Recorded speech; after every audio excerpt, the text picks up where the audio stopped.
Bana Derrick Mkombozi, mambo vipi? Poa poa ndugu yangu. Kwema? Kwema. Hongera sana kwa mchezo, lakini pia tuambie mchezo ulikuwaje dhidi ya Mbuni na mechi ya kwanza ukiwa unatumikia Fountain Gate, mambo yanakwendaje? Asante, tunashukuru kwa sababu sio ndo mechi ya kwanza, tumeshacheza mechi mingi za kirafiki. Wala niseme tu mechi yangu ya kwanza ya ligi itakuwa ni mechi ijayo na Dodoma Jiji tarehe 17. Hii ni mechi ya kirafiki, ilikuwa ya kututambulisha sisi wachezaji wapya ili supporter wetu watuone, watufahamu, watujue kama sisi ni wachezaji wao wapya msimu huu. Yeah. Tuambie, mechi 3 za mwanzo mmeshapoteza na ninyi hamkucheza kwa sababu za vibali. Pengine kwa upande wenu kama wachezaji na wanyongonyesha kiasi gani kuelekea katika michezo ijayo? Ya, ni changamoto zenye zilikuwepo, na hata niseme kwanza hongera kwa wenzetu ambao waliwakilisha timu yetu, kwa sababu hata kama idadi ilikuwa ndogo wamejitahidi. Sio mwenzio akicheza dakika 90 yote mechi zote 2-3 hana mtu wa kumreplace. Ni mambo ya kusema hongera kwao, tumewashukuru zaidi mpaka pale ambapo na sisi tunakuwa sasa tayari ili kuungana nao kusaidiana kwenye mechi zinazokuja. Na wapa hongera wenzangu. Naweza nikasema ni matokeo ambayo yametokea, ni kwa sisi ambao tumekuja sasa kujiunga nao kuongeza nguvu fulani ili na sisi tupate matokeo kwa mechi ambazo zinakuja baadaye. Umeingia kwenye timu mpya na tayari umekabidhiwa jukumu la kuwa nahodha msaidizi. Pengine kwa upande wako hii ina maana gani, lakini pia kwa namna ambavyo umekiona kikosi cha Fountain Gate msimu huu, una kipi cha kuzungumza? Ya, ni kumshukuru Mungu kwa sababu kila kitu ni Mungu ndio anaandaa.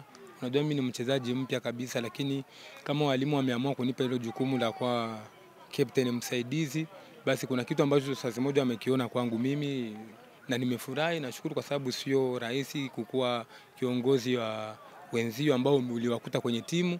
So kwa hiyo mimi nasema nawashukuru walimu kwa kunipatia hiyo confidence, na naamini ya kwamba tutawajiliana nao na tutasaidiana kazi ili tupate kuongoza timu yetu vizuri katika msimu huu.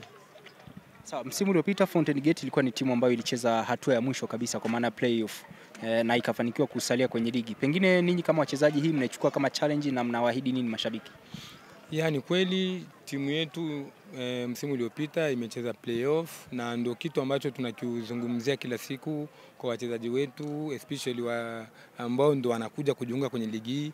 Ni watu ambao tunawaambia kama ligi hii sio, wasichukulie poa. Ligi ni ngumu kweli, na tuwezi tukapenda tena yale ambayo yametokea msimu uliopita yajitokeze tena msimu huu.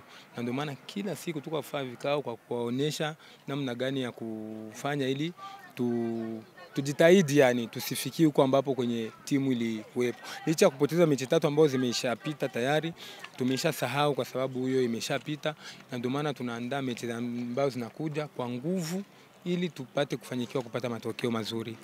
Ushindani wa namba upoje? Kwa sababu kwenye eneo lako tunaona kuna wachezaji wengi wanacheza pale, kina Shaban Pandu, kina Jackson Shiga, captain namba 1. Unauonaje ushindani?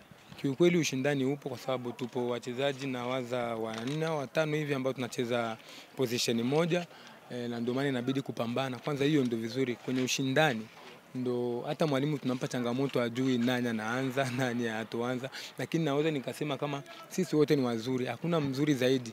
Labda mwalimu anaweza kaona mechi fulani nendana, filosofi yake nendana na mtu fulani ili kumsaidia kwenye mechi fulani, anaamua tu haya Derrick cheza, haya fulani cheza, lakini sio eti mimi ambao nacheza ndio mzuri zaidi kuwazidi wengine. Hapana.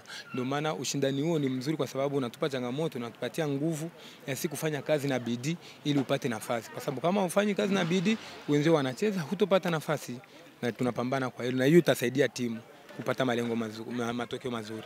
Kwa dakika moja, kuna utofauti wowote ambao umeuona kati ya Namungo na Fountain Gate ambao upo hivi sasa? Timu zote haziwezi kawa sawa, kila timu ina namna yake inavyoishi. Naweza nikasema hivi, na ndio maana nasema ndio kuna utofauti. Tofauti mkubwa? Sio kubwa sana, lakini kuna utofauti kidogo tu. Bwana Derrick, nikutakia kila la heri. Asante ndugu yangu. Nashukuru.